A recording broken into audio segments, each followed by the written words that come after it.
الحمد للہ علی احسانہ والشکر لہ علی توفیقہ وامتنانہ واشہد ان لا الہ الا اللہ وحدہ لا شریک لہ تعظیما لشأنہ واشہد ان محمدا عبدہ ورسولہ الداعی الی رضوانہ وصلی اللہ وسلم وبارک علیہ وعلی آلہ واصحابہ ومن سار علی نہجہ واقتفى اثرہ واستنى بسنتہ الى یوم الدین اما بعد رب اشرح لی صدری ویسر لی امری واحلل عقدۃ من لسانی یفقہوا قولی اللہم انفعنا بما علمتنا وعلمنا ما ينفعنا وزدنا علما۔ اللہ رب العزت کی توفیق سے ہمارا کورس یا ایہا الذین آمنوا کا سیکنڈ لاسٹ سیشن ہے۔ انشاءاللہ آنے والا ہمارا لاسٹ سیشن ہوگا۔ اس کورس کے اندر جتنی بھی قرآن مجید کی 89 آیات ہیں ان میں سے ہر آیت کا ہم لفظی ترجمہ اور سلیس ترجمہ پڑھتے ہیں، آیت کے موضوع کے بارے میں جانتے ہیں، آیت میں موجود احکام و مسائل کو جانتے ہیں اور موجودہ دور سے متعلق جو احکام و مسائل ہیں اس کو جانتے ہیں۔ قرآن مجید میں 4 طرح کے موضوعات ہیں، ایمانیات یا عقائد ہیں، عبادات یا احکام و مسائل ہیں، معاملات ہیں، اخلاقیات ہیں۔ تو الحمدللہ ہم نے آیات کو انہی موضوعات کے اندر تقسیم کیا۔ آج کل ہم اخلاقیات کی آیات کو پڑھ رہے ہیں جو کہ آج انشاءاللہ ہماری مکمل ہوگی۔ تو لاسٹ سیشن کے لیے ہماری پھر 4 آیات رہ جائیں گی جو عدل و انصاف سے تعلق رکھتی ہیں۔ ان آیات کو ہمارا جو پڑھنے کا مقصد ہے، پہلا مقصد قرآن مجید کے اندر غور و فکر کرنا، تدبر کرنا، اور دوسرا مقصد قرآن مجید کو اپنی زندگی کے اندر لے کر آنا، قرآن کے ذریعے نصیحت حاصل کرنا۔ تدبر اور تفکر یہ پہلا مقصد، اور تذکر یعنی نصیحت پکڑنا، قرآن پہ عمل کرنا، قرآن کو اپنی زندگی میں لانا، یہ دوسرا اہم ترین مقصد ہے۔ تو کل 81 آیات کو ہم نے مکمل کیا تھا۔ معاشرتی آداب کی آیات چل رہی ہیں، بڑی ہی اہم ترین آیات ہیں۔ تو 81 آیات کو مکمل کیا تھا۔ آیت نمبر 82 کی طرف جاتے ہیں جو کہ سورۃ الحجرات کی آیت نمبر 12 ہے۔ اور جس طرح کہ بتایا گیا تھا کہ قرآن مجید میں اگر پوچھا جائے کہ انسان کی معاشرتی زندگی کو بہتر بنانے کے لیے انفرادی نہیں بلکہ اجتماعی زندگی کو، چاہے وہ گھریلو زندگی ہے یا دیگر جو معاشرے کے افراد مل کر اس کی زندگی بنتی ہے، اس کو بہتر بنانے کے لیے قرآن مجید کی سب سے خوبصورت صورت، وہ مختصر اور خوبصورت اور جامع صورت سورۃ الحجرات ہے۔ اعوذ باللہ من الشیطان الرجیم، یا ایہا الذین آمنو، اے وہ لوگو جو ایمان لائے ہو، اجتنبو، بچو۔ اجتنبو اردو میں آپ کہتے ہیں اجتناب کرو، اجتناب کرو، بچو، کس سے؟ کثیرا من الظن، بہت زیادہ ظن سے، بہت زیادہ جو گمان ہے، ظن ہے، ان سے بچو۔ کیوں؟ ان بعض الظن اثم، کیونکہ جو بعض گمان ہوتے ہیں نا وہ گناہ ہوتے ہیں۔ بعض جو گمان ہیں وہ کیا ہوتے ہیں؟ گناہ، اثم۔ وَلَا تَجَسَّسُوا، اور جاسوسی مت کرو۔ وَلَا يَغْتَبْ بَعْضُكُمْ بَعْضًا، اور تمہارے بعض کی غیبت نہ کریں۔ وَلَا يَغْتَبْ، اور نہ غیبت کریں، بَعْضُكُمْ، تمہارے بعضاً بعض کی۔ اَيُحِبُّ أَحَدُكُمْ، کیا پسند کرتا ہے تم میں سے کوئی ایک؟ کیا چیز؟ أَن يَأْكُلَ لَحْمَ أَخِيهِ، کہ وہ اپنے بھائی کا گوشت کھائے، میتا، مردہ حالت میں۔ کیا کوئی پسند کرتا ہے کہ وہ اپنے بھائی کا گوشت کھائے مردہ حالت میں؟ فَكَرِهْتُمُوهُ، پس تم اسے ناپسند کرو گے۔ وَاتَّقُوا اللَّهَ، اور اللہ سے ڈرو۔ ان اللہ، بے شک اللہ، تواب، توبہ قبول کرنے والا، رحیم، رحم کرنے والا ہے۔ بے شک اللہ توبہ قبول کرنے والا، رحم کرنے والا ہے۔ سلیس ترجمہ سن لیجئے دوبارہ، پھر ہم انشاءاللہ اس کی تفسیر کی طرف جاتے ہیں۔ اے وہ لوگوں جو ایمان لائے ہو، بہت زیادہ گمان سے بچو، کیونکہ بعض گمان گناہ ہوتے ہیں، اور جاسوسی مت کرو، اور تمہارے بعض کی غیبت بھی نہ کریں۔ کیا تم میں سے کوئی یہ پسند کرتا ہے کہ وہ اپنے بھائی کا گوشت کھائے مردہ حالت میں، تم اسے ناپسند کرتے ہو۔ اللہ سے ڈرو، تقوی اختیار کرو اللہ کا، بے شک اللہ توبہ قبول کرنے والا، رحم کرنے والا ہے۔ تو سب سے پہلے چلتے ہیں آیت کریمہ کے موضوع کی طرف۔ ہم نے کہا تھا آنے والی آیات میں ہم یہ پریکٹس کریں گے کہ میں نہیں بلکہ آپ موضوع بتایا کریں گے۔ تو اب آپ نے ترجمہ سن لیا، تو چلیے بتائیے اس آیت کریمہ کا موضوع کیا ہے، اس آیت کریمہ کا ٹاپک کیا ہے، مکمل بتائیے گا۔ دیکھیں میں نے آپ کو یہ طریقہ کار سکھایا پچھلے اتنی آیات کی پریکٹس میں کہ آیت کریمہ میں جتنی چیزیں ہوتی ہیں ان کو چاہے آپ ایک لفظ میں یا ایک جملے میں ڈسکس کریں، لیکن وہ ساری چیزیں ہونی چاہیے، ٹھیک ہے جی۔ سب سے پہلے ماشاءاللہ سہیل احمد غازی صاحب ہیں، آپ نے لکھا آپ ایک چیز چھوڑ گئے، غور کریں غازی صاحب آپ کیا چھوڑ گئے ہیں۔ سسٹر سیما طارق ہے، آپ نے ٹھیک لکھا لیکن آپ نے ترتیب سے نہیں لکھا، آپ نے غیبت سے شروع کیا، وہ تو آیت کریمہ میں تیسرے نمبر پر ہے۔ مطلب اب آپ کے اندر یہ صلاحیت ہونی چاہیے کہ آیات کے موضوع کو ترتیب سے بتائیں۔ میں نے جتنے موضوعات آپ کو پڑھائے ترتیب سے بتائے، یہ نہیں کہ آخری موضوع کو آپ پہلے ذکر کر رہے ہیں پھر دوسرا تیسرا، سمجھ آئی نا؟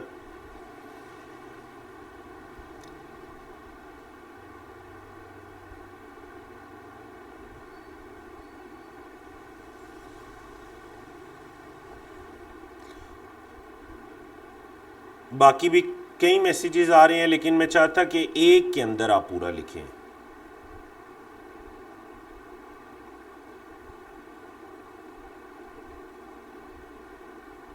ایک چیز ہے دوسری چھوڑ رہے ہیں، دوسری ہے تیسری چھوڑ رہے ہیں۔ مختصر تو بالکل آداب معاشرت، کوئی شک نہیں ہے، بالکل ایسے ہی آداب معاشرت مختصر موضوعات یہی ہیں، لیکن جو تفصیلی موضوعات ہیں میں ان کی بات کر رہا تھا۔ تفصیلی موضوعات سے مطلب ہے کم از کم یہ ہو کہ آیت کریمہ میں ہے کیا کیا چیز ہے۔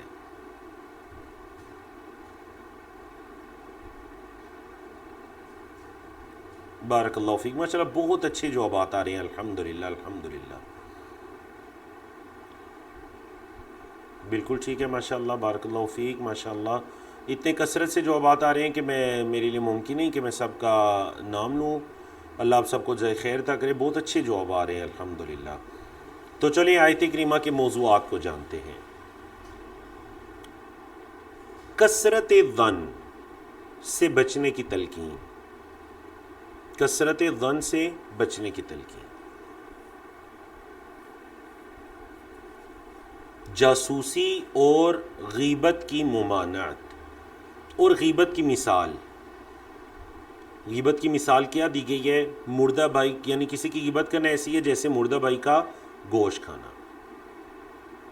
تقوی کا حکم اور اللہ کی دو صفات، یہی موضوعات ہیں الحمدللہ۔ یعنی اگر آپ لکھیں تو شاید ایک آدھی لائن کے اندر لکھ سکتے ہیں۔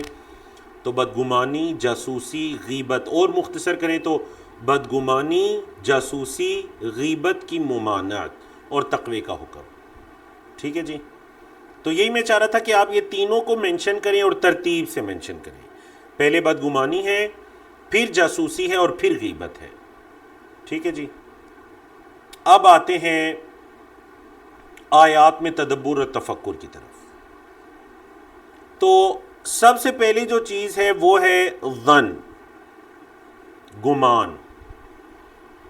صحیح بخاری کی حدیث ہے کہ اللہ کے رسول صلی اللہ علیہ وسلم نے فرمایا ایاکم والظن، تم گمان سے بچو۔ جب بھی یاد رکھیے گا عربی زبان میں ایاکم کہا جائے نا تو اس کا مطلب ہوتا ہے اجتنبو، جو آیت کریمہ کے الفاظ ہیں نا، اجتنبو الظن، تم ظن سے بچو۔ فإن الظن اکذب الحدیث، کیونکہ جو گمان ہے وہ سب سے جھوٹی بات ہے۔ کسی کے بارے میں گمان کرتے رہنا، جو اس نے کیا یا نہیں کیا، اپنے دماغ میں کچھ سوچتے رہنا، اس کے بارے میں مختلف طرح کے گمان کرنا، فرمایا یہ سب سے جھوٹی بات ہے۔ وَلَا تَجَسَّسُوا، اور جاسوسی مت کرو۔ مزید حدیث کے اندر کیا ہے؟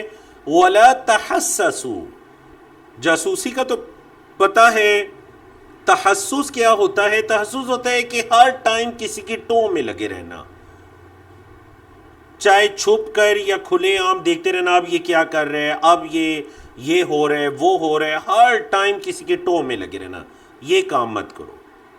ولا تباغضوا، ایک دوسرے سے بغض مت رکھو، نفرت مت رکھو۔ وکونوا اخوانا، اور آپس میں بھائی بھائی ہو جاؤ۔ ولا يخطب الرجل على خطبة اخیہ، اور کوئی آدمی اپنے بھائی کی نکاح کے پیغام پر نکاح کا پیغام نہ بھیجے، حتی ینکحا، یہاں تک کہ وہ جو پہلا پیغام بھیجنے والا ہے وہ نکاح کر لے، او یترکا، یا وہ رشتہ چھوڑ دے۔ تو اگر کسی نے ایک جگہ پیغام بھیجا ہے تو کوئی دوسرا وہاں پر پیغام مت بھیجے، انتظار کرے کہ اگر تو اس کے پیغام پر انہوں نے حامی بھر لی تو وہ نکاح کر لے گا، اور اگر انہوں نے نہیں ان کو رشتہ دیا یا انہوں نے نہیں کیا تو پھر دوسرا شخص وہاں پر رشتہ بھیجے۔ سمجھا گیا نا آپ کو؟ تو بعض ائمہ نے یہ باب بھی قائم کیا کہ بعض گمان جائز ہے، کیونکہ نبی کریم صلی اللہ علیہ وسلم نے بعض منافقین کے بارے میں یہ کہا کہ ظننت، میرا یہ گمان ہے کہ اسے دین کے بارے میں کچھ نہیں پتا، کیونکہ وہ منافقین تھے تو آپ صلی اللہ علیہ وسلم نے ان کے بارے میں ارشاد فرمایا۔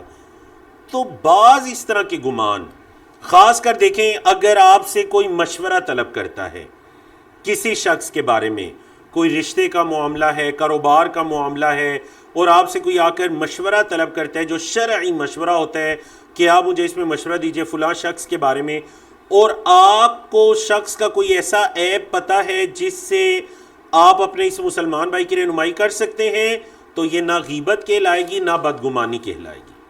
آپ کہہ سکتے ہیں میرا اس کے بارے میں یہ گمان ہے، یہ گمان گناہ نہیں کہلائے گا۔ لیکن ایک بے وجہ گمان ہوتے ہیں کسی مسلمان بھائی کے بارے میں، طرح طرح کی بدگمانیاں کرنا، یہ بالکل جائز نہیں ہے۔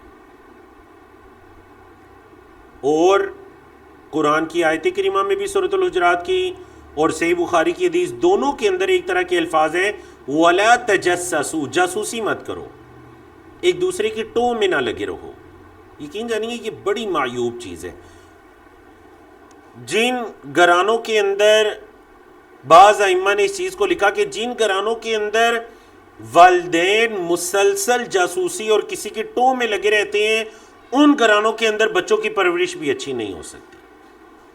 ہر ٹائم کسی پر نظر رکھنا، اب یہ ہو رہا ہے، اب یہ ہو رہا ہے، اچھا اب یہ چل رہا ہے، اب یہ چل رہا ہے، فلاں گھر میں، فلاں جگہ پر، فلاں خاندان میں، یہ جاسوسی ہے، یہ ٹو ہے، یہ بالکل بھی درست نہیں ہے، اور یہ چیز بچوں کی تربیت پر بھی اثر انداز ہوتی ہے۔ تو یہ بدگمانی اور جاسوسی کے بارے میں آپ نے پڑھا۔ اب آئیے غیبت کے بارے میں۔ وَلَا يَغْتَبْ بَعْضُكُمْ بَعْضًا، تمہارے بعض کی غیبت نہ کریں۔ پھر مثال بھی دے دی گئی کہ کیا تم میں سے کوئی پسند کرتا ہے کہ وہ اپنے بھائی کا گوشت کھائے مردہ حالت میں؟ تم پسند نہیں کرتے اس چیز کو۔ تو اب جانیے غیبت کیا ہوتی ہے۔ اس سے پہلے اپنے ایک معاشرتی اصلاح کر لیجئے۔ ہمارے معاشرے میں یہ سمجھا جاتا ہے، آپ اگر کسی سے کہیں کہ آپ اس کے بارے میں کیوں بات کر رہے ہیں تو وہ یہ کہتا ہے نہیں میں تو سچ کر رہا ہوں، میں حق بات کہتا ہوں، میں سچ کہتا ہوں، اور یہ کہنے کے بعد وہ غیبت کر دیتے ہیں۔ سچ بتائیں ایسے ہوتا ہے یا نہیں؟ یا پھر آپ کہتے ہیں یہ بات میں اس کے منہ پر بھی کر چکا ہوں، اور اس کے بعد فوراً اس کی غیبت کر دی جاتی ہے۔ یا پھر کہتے ہیں اللہ معاف کرے اور فوراً غیبت کر دی جاتی ہے۔ سچ بتائیے ایسا ہوتا ہے یا نہیں؟ بعض بندے غیبت کرنے کے لیے باقاعدہ یہ لفظ استعمال کرتے ہیں اللہ معاف کرے اور ساتھ ہی غیبت۔ نعوذ باللہ، یہ کیسی معافی مانگنا ہے؟ ہاں جی بالکل آپ نے ٹھیک کہا۔ بعض کہتے ہیں جی میں بڑا اسٹریٹ فارورڈ ہوں، میں ہر بات منہ پہ کر دیتا ہوں، اور اس کے بعد غیبت کر دیتے ہیں۔ یہ کوئی حق نہیں ہے، یہ تو باطل ہے، یہ تو کبیرہ گناہ ہے۔ یہ کیسا معافی مانگنا ہے اللہ معاف کرے اور ساتھ ہی کبیرہ گناہ غیبت؟ غیبت کرنا یہ کبیرہ گناہ ہے، صغیرہ گناہ نہیں ہے، یہ زبان کا کبیرہ گناہ ہے۔ تو حدیث پڑھیے صحیح مسلم کی، آپ صلی اللہ علیہ وسلم نے صحابہ سے پوچھا اتدرون ما الغیبہ، اے میری صحابہ کیا تمہیں پتہ ہے غیبت کیا ہے؟ قالوا، انہوں نے کہا اللہ ورسولہ اعلم، اللہ اور اس کا رسول زیادہ جانتے ہیں۔ قال، آپ صلی اللہ علیہ وسلم نے فرمایا ذکرک اخاک بما یکرہ، تیرا اپنے بھائی کا وہ تذکرہ کرنا جو وہ ناپسند کرتا ہے، تیرا اپنے بھائی کا وہ تذکرہ کرنا جو وہ ناپسند کرتا ہے، یہ غیبت کہلاتا ہے۔ اب بعض دفعہ کہتے ہیں میں اس کے منہ پر یہ بات کر کر آیا ہوں، وہ بھی تو غیبت ہی ہے۔ آپ اپنے مسلمان بھائی کا وہ ذکر کریں جو اسے پسند نہیں ہے، یہ غیبت ہی کہلاتی ہے۔ قیلا، کہا گیا، افرائیتا، اے اللہ کے رسول صلی اللہ علیہ وسلم آپ کا کیا خیال ہے، ان کان فی اخی، اگر ہوا میرے بھائی میں معقول جو میں کہہ رہا ہوں، میرے بھائی میں وہ عیب پایا جا رہا ہے جو میں کہہ رہا ہوں، تو پھر کیا ہوگا؟ قالا، تو آپ نے فرمایا، ان کان فیہ ما تقول، اگر اس کے اندر وہ ہوا جو تم کہہ رہے ہو، فقد اغتبتہ، تو یہی تو غیبت ہے، مطلب اس کے اندر وہ عیب پایا جا رہا ہے جو تم تذکرہ کر رہے ہو، تو یہ غیبت ہے، تم نے اس کی غیبت کی۔ وَإِن لَّمْ يَكُنْ فِيهِ، اور اگر اس میں وہ ہے ہی نہیں ہے جو تم کہہ رہے ہو، فقد بہتہ، پھر تو تم نے اس پر بہتان لگایا، پھر تم نے غیبت نہیں کی بلکہ تم نے پھر اس پر بہتان لگایا۔ اگر وہ ہے ہی نہیں تمہارے بھائی میں تو پھر تو یہ بہتان ہوگا، اور اگر اس کے اندر ہے تو پھر یہ غیبت ہوگی۔ سمجھ آئیے آپ کو بات کی؟ یہ غیبت کی حقیقت ہے، کوئی سے اس کا تعلق نہیں ہے کہ آپ نے منہ پہ کہہ سکتے ہیں یا نہیں، آپ حق بیان کرنے والے ہیں، آپ اسٹریٹ فارورڈ ہیں، کوئی سے اس کا تعلق نہیں ہے۔ جو آپ بات کر رہے ہیں، اگر آپ کے بھائی کے اندر وہ عیب ہے جو آپ کہہ رہے ہیں تو آپ غیبت کر رہے ہیں، اور اگر اس میں وہ ہے ہی نہیں ہے تو بہتان ہے، دونوں کبیرہ گناہ ہیں۔ اللہ رب العزت ہمیں اس کبھی گناہ سے محفوظ رکھے۔ یہ ہمارے معاشروں میں اتنا زیادہ ہو گیا ہے، اتنا زیادہ ہو گیا ہے کہ بعض اوقات کسی کو یہ کہنا کہ آپ غیبت مت کیجئے یہ وبال جان بن جاتا ہے۔ کیوں؟ کیونکہ لوگ غیبت کو غیبت سمجھتے ہی نہیں، وہ تو اس کو حق گوئی سمجھتے ہیں۔ نعوذ باللہ من ذالک، اعاذنا اللہ من، اللہ رب العزت ہمیں سے محفوظ رکھے۔ امام شافعی رحمہ اللہ نے بڑے پیارے غیبت کے بارے میں اشعار کیے، میں ان کو اردو ترجمہ کرتا ہوں، اللہ رب العزت مجھے اور آپ کو ان کے ذریعے فائدہ پہنچائے۔ امام شافعی فرماتے ہیں، نعیب زماننا والعیب فینا، ہم اپنے زمانے کا عیب نکالتے ہیں، لوگوں کا عیب نکالتے ہیں، حالانکہ عیب ہمارے اندر ہوتا ہے۔ وَمَا لِزَمَانِنَا عَيْبٌ سِوَانَا، اور ہمارے زمانے کا ہم سے بڑھ کر عیب دوسرا کوئی نہیں ہے۔ وَنَهْجُ ذَا الزَّمَانِ بِغَيْرِ ذَنْبٍ، ہم بغیر کسی گناہ کے زمانے کی ہجو کرتے ہیں۔ وَلَوْ نَطَقَ الزَّمَانُ بِنَا هَجَانَا، اور اگر زمانے کو زبان ملتی تو زمانہ ہماری ہجو کرتا، ہماری برائی کرتا۔ ہم زمانے بھر کی برائیاں کرتے ہیں، اگر اللہ زمانے کو زبان دیتا تو وہ ہماری غیبت کرتا، وہ ہماری برائیاں کرتا، وہ بتاتا ہمارے اندر کیا کیا عیب ہے۔ آخری اشعار، آخری جو شعر ہے وہ بہت اہم ہے، وہ أَلَيْسَ الذِّئْبُ يَأْكُلُ لَحْمَ ذِئْبٍ، ایک بھیڑیا دوسرے بھیڑیے کا گوشت نہیں کھاتا۔ وَيَأْكُلُ بَعْضُنَا بَعْضًا عَيَانًا، اور ہمارے بعض کا کھلے عام گوشت کھا رہے ہوتے ہیں۔ بھیڑیے میں بھی اللہ نے اتنی غیرت رکھی ہے کہ کوئی بھیڑیا مر جائے تو دوسرے آ کر اس کو نہیں کھاتے، لیکن ہم اس سے بھی بدتر ہیں کہ ہمارے بعض کا گوشت عیانہ کھلے عام کھا پی رہے ہوتے ہیں، نعوذ باللہ من ذالک۔ سمجھ آپ کہ آگے آپ کو ان اشعار کی اور سورۃ الحجرات کی آیت نمبر 12 کی۔ تو اب آج کی دوسری آیت کی طرف چلتے ہیں۔ آج ہم نے کل 3 آیات پڑھنی ہے، یہ دوسری آیت ہے، اس کے بعد لاسٹ آیت ہے انشاءاللہ۔ یہ سورۃ المجادلہ کی آیت نمبر 9 ہے۔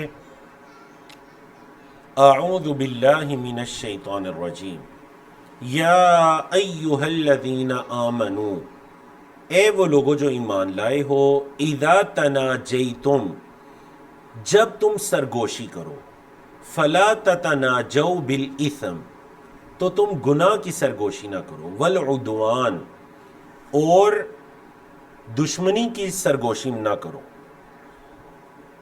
سرکشی کی سرگوشی نہ کرو، ومعصیت الرسول، اور رسول کی نافرمانی کی سرگوشی نہ کرو۔ غور سے دیکھیے گا موضوع، وَتَنَاجَوْا بِالْبِرِّ وَالتَّقْوَى، اور نیکی اور تقوی کی سرگوشی کرو، وَاتَّقُوا اللَّهَ، اور اللہ سے ڈرو، الَّذِي إِلَيْهِ تُحْشَرُونَ، جس اللہ کی طرف تمہیں جمع کیا جائے گا، اس اللہ سے ڈرو۔ سلیس ترجمہ سن لیجئے، اے وہ لوگوں جو ایمان لائے ہو، جب تم آپس میں سرگوشی کرو تو گناہ اور سرکشی اور رسول کی نافرمانی کی سرگوشی مت کرو، نیکی اور تقوی کی سرگوشی کرو، اور اللہ سے ڈرو جس کی طرف تمہیں جمع کیا جائے گا، تمہارا حشر ہوگا۔ تو آیت کریمہ کا ٹاپک لکھیے جی، کیا ٹاپک ہے آیت کریمہ کا؟ ترتیب کے ساتھ لکھیے گا۔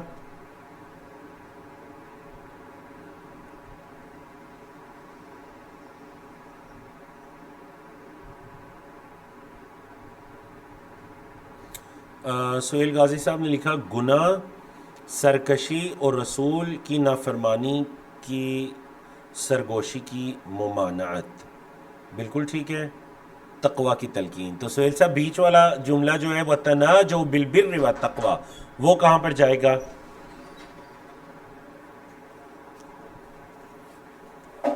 یعنی آپ میں یہ ملکہ، یہ صلاحیت پیدا ہو جانی چاہیے کہ آپ پوری آیت کریمہ کا احاطہ کر سکیں، آپ کو پتہ ہو آیت کریمہ میں کون کون سے موضوعات ہیں، کیا چاہ رہے آیت کریمہ کے اندر۔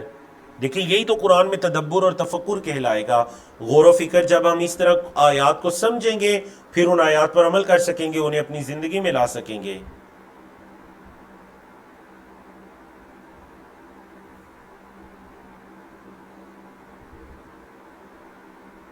بارک اللہ فیک، ماشاءاللہ بہت اچھے جوابات آ رہے ہیں الحمدللہ۔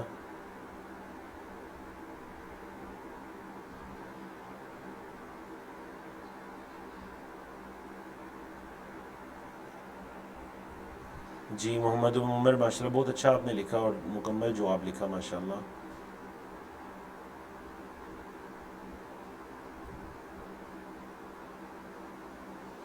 بارک اللہ فیک، ماشاءاللہ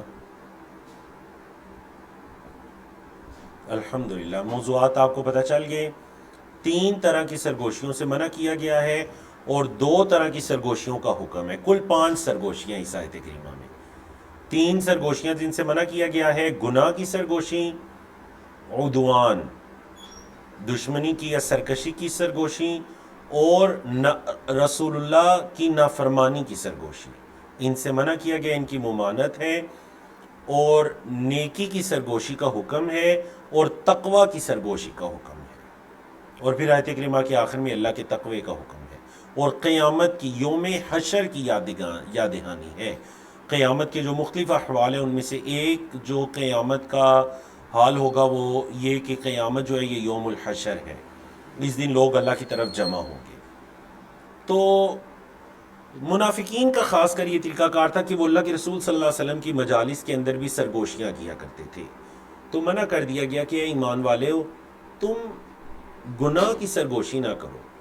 اب سرگوشی کے آداب جان لیجئے۔ نبی کریم صلی اللہ علیہ وسلم کی حدیث کی روشنی میں آپ صلی اللہ علیہ وسلم نے فرمایا کہ جب تم 3 لوگ ہو مجلس کے اندر تو تم میں سے 2 سرگوشی نہ کریں۔ یہ اس پہ بہت یعنی ہم خلاف حدیث اور خلاف شرع کام کرتے ہیں۔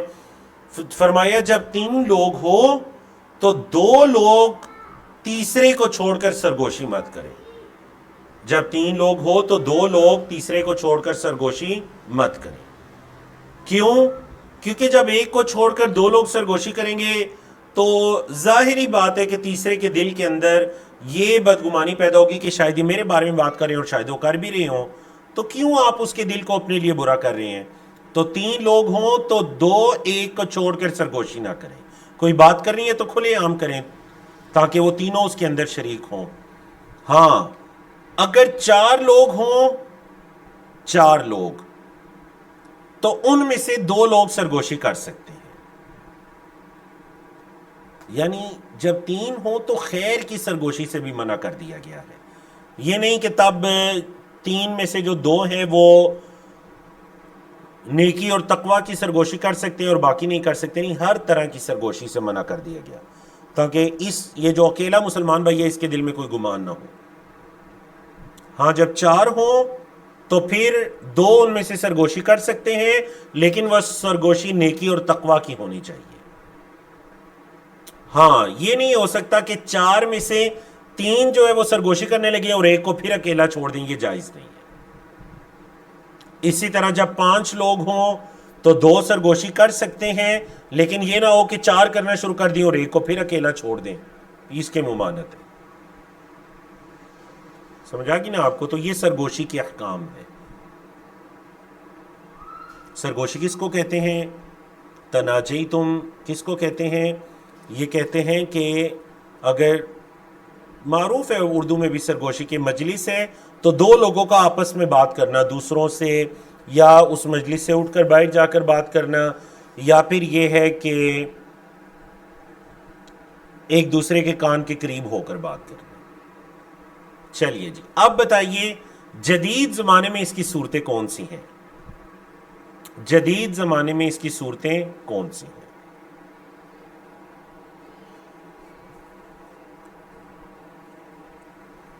بارک اللہ فیک سسٹر سائمہ، بالکل آپ نے ٹھیک کہا، ماشاءاللہ۔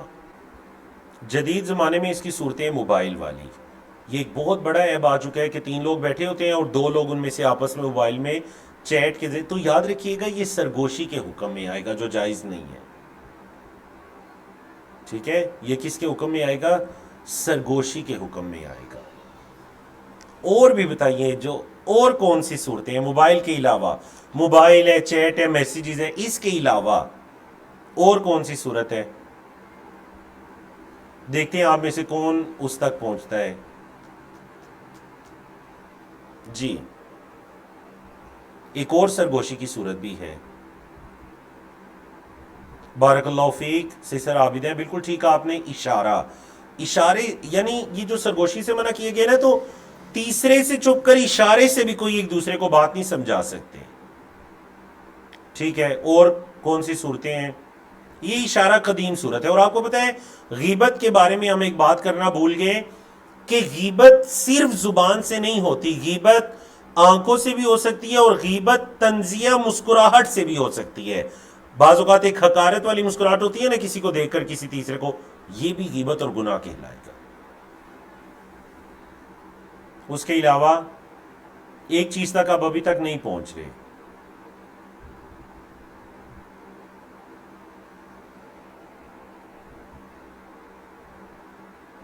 جتنی بھی چیزیں آ رہی ہیں نا وہ میسیجز وغیرہ سے ریلیٹڈ آ رہی ہیں، لیکن میں چاہ رہا ہوں آپ اس چیز تک پہنچیں۔ چلے نہیں پہنچ رہے تو پھر میں آپ کو بتا دیتا ہوں۔ ماشاءاللہ ماشاءاللہ، درست جواب آ گیا، الحمدللہ الحمدللہ۔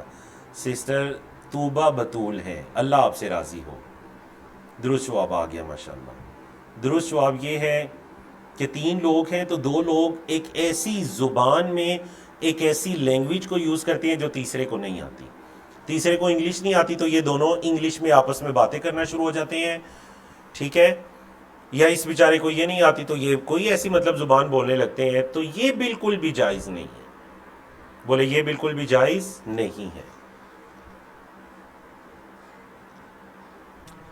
ٹھیک ہے نا؟ تو یہ لینگویج بھی کیا کہلائے گی؟ سرگوشی کے حکم میں آئے گی۔ ہر وہ چیز جو تیسرا جس سے اس کے دل میں یہ آ سکتا ہے کہ پتہ نہیں یہ کیا کہہ رہے ہیں، شاید میرے بارے میں کوئی بات کر رہے ہیں، تو یہ بالکل بھی جائز نہیں ہے، چاہے وہ نیکی کی ہی بات کیوں نہ کر رہے ہوں۔ جب 3 ہیں تو پھر کسی صورت میں 2 کا الگ سے کوئی بات کرنا جائز نہیں ہے، ٹھیک ہے جی؟ بارک اللہ فیکم۔ اب ہم آگے چلتے ہیں، آج کی آخری آیت کریمہ سورۃ المجادلہ کی آیت نمبر 11 ہے۔ پہلے ہم اس کا ترجمہ پڑھ لیتے ہیں، آپ پھر اس کا موضوع لکھیے گا اور پھر اس کے بعد اس کے احکام و مسائل کو جان لیتے ہیں۔ اعوذ باللہ من الشیطان الرجیم، یا ایہا الذین آمنوا، اے وہ لوگوں جو ایمان لائے ہو، اذا قیل لکم، جب کہا جائے تم سے، تفسحوا فی المجالسی، مجالس میں وسیع ہو جاؤ، کھلے ہو جاؤ، فافسحوا تو کھلے ہو جایا کرو، یفسح اللہ لکم، اللہ تمہیں کھلا کر دے گا، اللہ تمہارے درمیان وسعت کو پیدا کر دے گا۔ وَإِذَا قِيلَ انشُزُوا، اور جب کہا جائے اٹھو، فانشزوا تو اٹھ جایا کرو۔ یرفع اللہ الذین آمنوا منکم، اللہ رب العزت بلند کرتا ہے انہیں جو تم میں سے ایمان لائے، والذین اوتوا العلم، اور ان لوگوں کو جنہیں علم دیا گیا، کس میں اللہ بلند کرتا ہے؟ درجات، اللہ انہیں درجات میں بلند کرتا ہے۔ واللہ، اور اللہ، بما تعملون خبیر، جو تم عمل کرتے ہو اللہ اس کی خوب خبر رکھتا ہے۔ سلیس ترجمہ سن لیجئے، اے وہ لوگوں جو ایمان لائے ہو، جب تم سے کہا جاتا ہے کہ مجالس میں مجالس کے اندر کھلے ہو جاؤ، مجالس کو وسیع کر لو تو وسیع کر لیا کرو، اللہ تمہارے درمیان وسعت کو پیدا کر دے گا۔ اور جب تم سے کہا جاتا ہے کہ اٹھ جاؤ تو اٹھ جایا کرو۔ اللہ رب العزت درجات بلند کرتا ہے ایمان والوں کے اور علم والوں کے، اور اللہ جو تم عمل کرتے ہو اس کا خوب اللہ اس کی خبر رکھتا ہے۔ تو یہ آیت کریمہ تھی سورۃ المجادلہ کی آیت نمبر 11۔ ابھی آپ نے سورۃ المجادلہ کی سرگوشی کے بارے میں سورۃ المجادلہ کی آیت نمبر 9 پڑھی تھی، اور اب آپ سورۃ المجادلہ کی آیت نمبر 11 پڑھ رہے ہیں۔ مدنی جو صورتیں ہیں، مدنی صورتوں میں بڑے ہی بہترین احکام و مسائل بتائے گئے ہیں، معاشرتی آداب بتائے گئے ہیں، چونکہ اسلامی معاشرہ تشکیل پا رہا تھا۔ تو ہم جو آپ صلی اللہ علیہ وسلم کے معاشرے کی خوبصورتی سنتے ہیں، صحابہ کرام کے معاشروں کی خوبصورتیاں سنتے ہیں، تو یاد رکھیے گا ان کے اندر یہ اوصاف پائے جاتے تھے۔ ہمارے معاشروں سے یہ چیزیں ناپید ہوتی جا رہی ہیں۔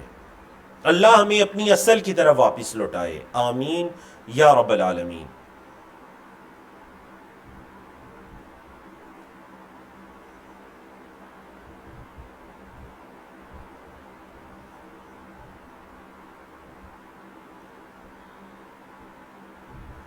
بارک اللہ فیک، ماشاءاللہ بہت اچھے جوابات آ رہے ہیں۔ مجالس کے آداب،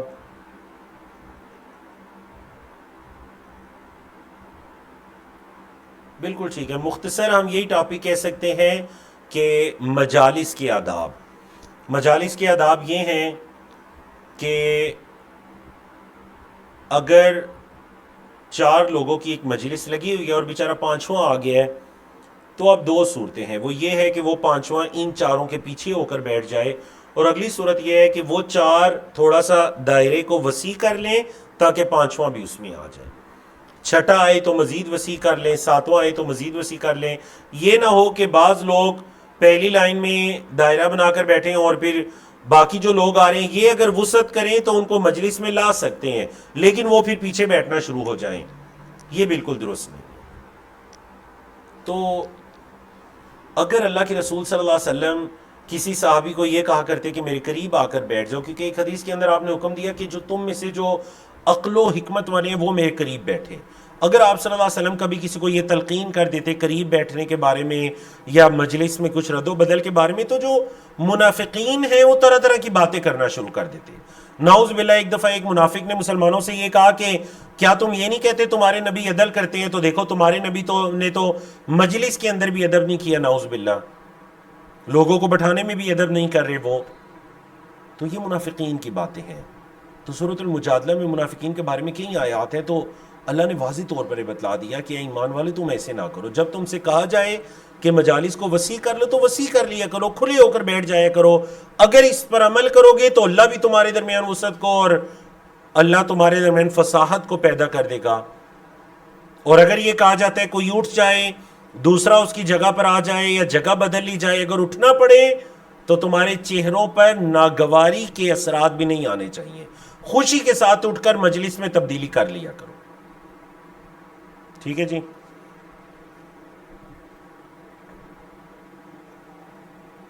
تو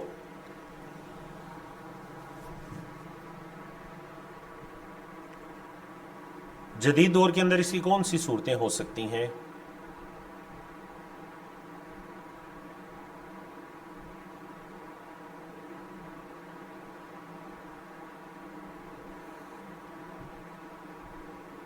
بارک اللہ فیک، ماشاءاللہ بہت ہی اچھے جوابات آئے الحمدللہ۔ 15 کے قریب لوگوں کی طرف سے بڑے اچھے جوابات موصول ہوئے۔ اللہ آپ سب سے راضی ہو، اللہ آپ سب کو اجر عظیم عطا کرے۔ بارک اللہ فیکم۔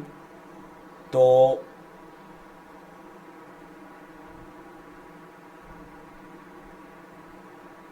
جی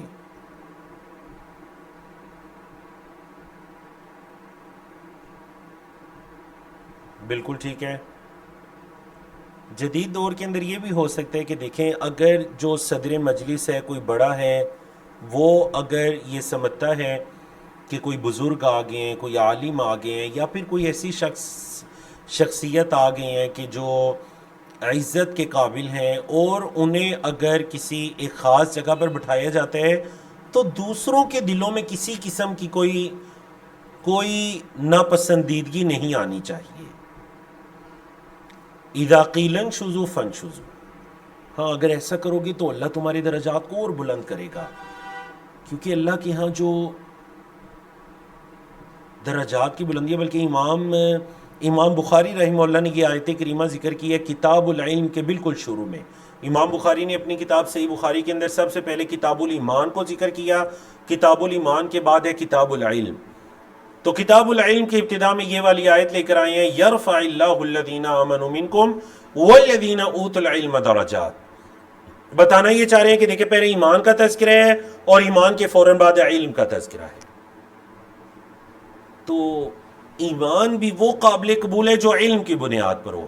آپ دیکھیں اگر آپ ایمان لے آئے ہیں تو آپ کو چاہیے علم بھی حاصل کریں، اور یہ مجالس کے آداب یہ بھی اصل میں علم ہے۔ تو جو بندہ ایمان کے بعد علم حاصل کرتا ہے، چاہے اس کی ذات سے متعلق ہے، چاہے اس کے معاشرے سے متعلق ہے، اسلامی آداب سے متعلق ہے، اللہ رب العزت ایسے بندوں کے درجات کو بلند کرتا ہے۔ اللہ اکبر۔ سمجھا کہ آپ کو آیت کریمہ کی؟